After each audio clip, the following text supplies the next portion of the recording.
Your mind is a space that creates your horizon. Well, your mind is a space that creates a horizon. Your mind is a space that creates your horizon. Well, your mind is a space that creates your horizon. Say, why would you look outside yourself when you have all of the world Why would inside? you look outside yourself when you have all of the world inside? Why would you look outside yourself when you have all of the world Why would inside? you look outside yourself when you have all of the world inside? You know, you can feel. The Sierra Nevada mountain range is just huge. I mean, we have big mountains too in Switzerland. We are used to big mountains, but not really in this size. It's just miles and miles and miles. It's actually kind of dividing also California, and the problem is there are some national parks in the Sierra Nevada mountain range like Kings Canyon, Sequoia, Yosemite, which we can unfortunately not enter from the east side. So we would have to drive all the way around and go in from the west side, which is a really long way. So we're not sure yet if we're going to do it, and we'll see. Everything in the state is a long way. Yeah. It's unbelievable. It's new for us. We have to get into this kind of thinking. Everything is far miles Yeah. away, Yeah. and we have to get used to it. You look at the map and you think, oh well, let's do it, and then it's just a really long way. But and we actually thought Mexico is big. We decided we are going to do a 2 days trip in the Eastern Sierra. So we're going to town now, stock up on some food, and then let's take the tent and go for a hike. All of the world's a stage, welcome to the show. I glance at you, you smile at me like we're all alone. We dance around it, but we'll never let each other know. It's an illusion, let the games begin. Step into the ring as I juggle all my feelings for you. Don't miss all the action, cause the main attraction is knowing that you feel the same way too. It's like we're on a tightrope. It's like we're on a tiptoe fashion in the air.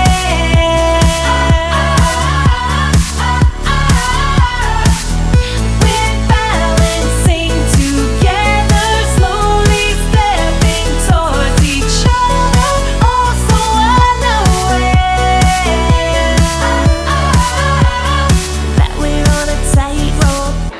We have arrived on the overnight parking area from where we will start our 2 days hiking trip tomorrow morning, which is around 25 kilometers and 1,200 elevation meters. Should be a very nice trek to some lakes, which probably are still a little bit frozen. We will see how much snow we will encounter on the way. Hope the trail is more or less free of snow.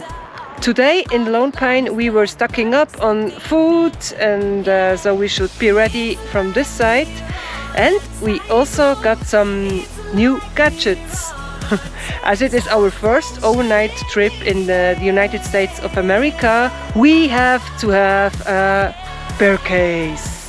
Here it is, and that's the bear case to store your food overnight, so the bears are not smelling anything and don't attack your tent. And also a beer bell, which I don't know how much it helps, but it's making a little noise, and that helps to scare away the bears. Yeah, we will see how this will work out. You can either rent these storage cases for like $2.50 a day, or you just buy one, which is not cheap actually. It's around $90. But as we are traveling for 9 months in bear country, like the States, Canada, and mostly Alaska, yeah, we just thought it's easier if we buy one and we don't have to worry about renting and bringing it back, and so it's just easier like that. They also have bear-resistant food containers here on the overnight parking space, a huge area where you can store your food. They told us in the visitor center, make sure you don't leave any food in your car. Yeah, and as we told them, it's a little bit difficult because we are traveling with an RV. Our truck is full of food. Is that a problem or not? She just looked at us and said, that's a good question. She said probably it will be fine because the food is in the fridge and stored away, so I guess the bears won't smell it. Let's hope it. To be sure, we will at least pull up the curtains so they don't see into the windows, and hope our car is not broken up and all messed up by bears when we're coming back after tomorrow. Yeah, it's kind of an adventure to plan all this stuff, and on one side I would love to see bears, but I'm also a little afraid of it. So let's see. And to do some overnight trips here in the States is actually also pretty complicated because you have to sign in, you have to do an online registration to receive a permit. After doing this online stuff, you need to go to a visitor center or some ranger station or whatever, where they print your permit, sign it, and then you're free to go. Yeah. We had a lot to organize this morning that we can enjoy, hopefully enjoy the next 2 days. Finally, we are ready to take off. Yeah, we've got probably way too much equipment for just one night. We are not that used to it, to camping in a tent below 0 degrees, so better to have enough clothes than to be frozen in the morning.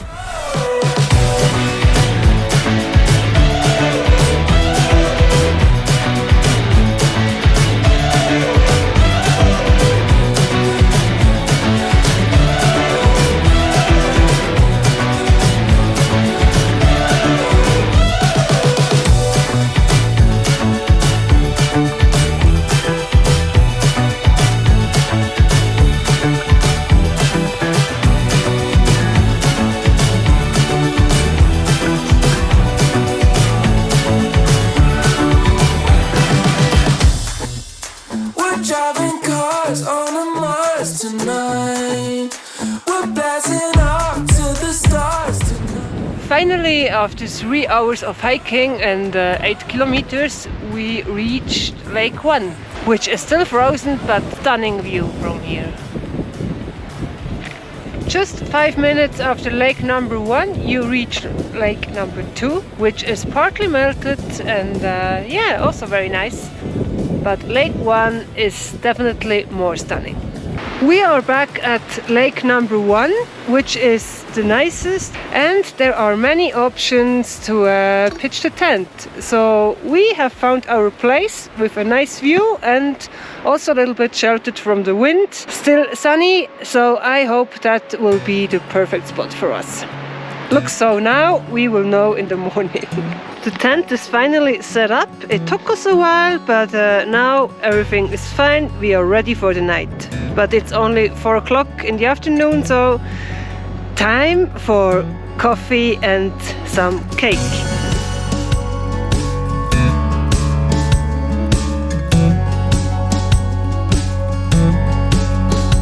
Lucy comes outside when it's silent and there's no one around. She hates high-pitched voices that scream and shout. She can't stand the sound. Lucy knows her limit when she swallows her pills one by one.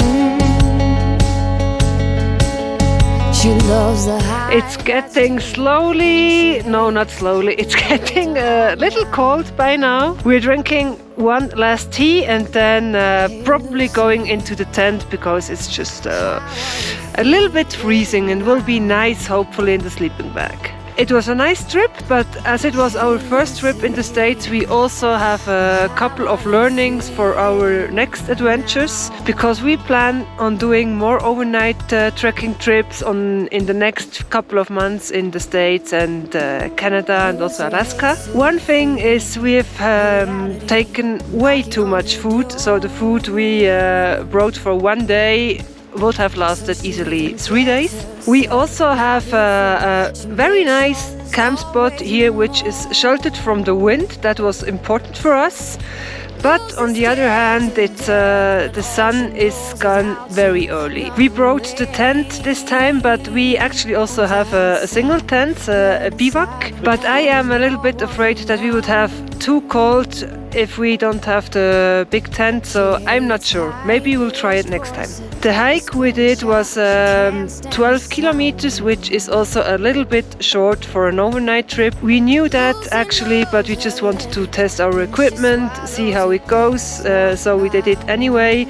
But in the future we will do at least 15 kilometers or something like that, because otherwise you just arrive at your spot way too early and it doesn't make sense to sit around your tent the whole afternoon. Kind of get a little bit boring. So yeah, lot of learnings for our next trip, and yeah, we will see where this will take us. And one of the most important thing when you're going out into the wild, leave nothing except your footprints. Lucy hates to feel reality knocking on her door, so she injects herself now before she makes sure there's always more. Lucy's scared to death, but all she knows is how to run away. Maybe Lucy, you and me, that's our specialty.